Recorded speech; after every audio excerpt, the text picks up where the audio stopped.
हरिओम श्रीराम अंबज्ञ। मी संतोष कुटे, उपासना केंद्र कळंबोली। माझा आत्ताचा जो अनुभव आहे तो माझ्या शाळेच्या बद्दलचा आहे।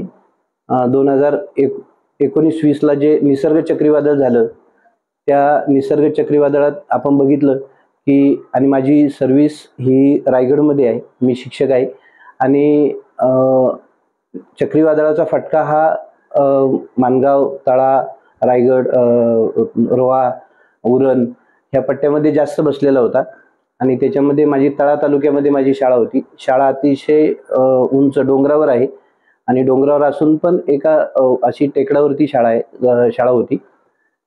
तर तिथं ज्यावेळेला चक्रीवादळ झालं त्यावेळेला मी घरी होतो, पण चक्रीवादळाचा फटका एवढा होता की आजूबाजूला जी वस्ती होती प्रत्येक याचं नुकसान झालेलं होतं आणि टीव्हीवरच्या बातम्या वगैरे बघून मला असं वाटलं होतं की माझ्या शाळेचं प्रचंड नुकसान झालं असेल।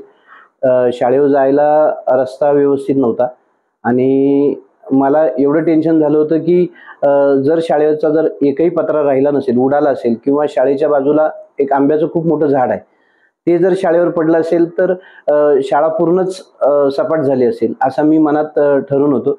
पण मी ज्यावेळेला चक्रीवादळ चालू होतं किंवा त्यानंतर सुद्धा मी प्रत्येक वेळेला बापूंकडं उभा राहिलो की बापूंच्या फोटोपुढं हेच सांगायचो की बापू काही कर पण शाळेचं नुकसान होऊन देऊ नको। शाळेचं नुकसान झालं तर तिथून पुढची जी क्रिया आहे, पत्रे खालून आणणे किंवा ज्या काही वस्तू आहे तर त्या मला खूप अवघड आहे, शिवाय विद्यार्थ्यांना बसायला जागा राहणार नाही। या सगळ्या गोष्टींचा जर विचार केला तर बापू मला मी खूप टेन्शनमध्ये राहील। तर मी असाच विचार करत असताना मी गावकऱ्यांना फोन करायचो, तर त्या काळात पहिलं सुरुवातीला फोन लागायचे तर गावकरी त्यांच्या घरापासून शाळा थोडी दूर होती तर ते मला सांगायचे, सर आमच्याच घरांचं एवढं नुकसान झाले तर शाळेचं काय राहिलं असेल, शाळेचं तर सगळंच नुकसान झालं असेल।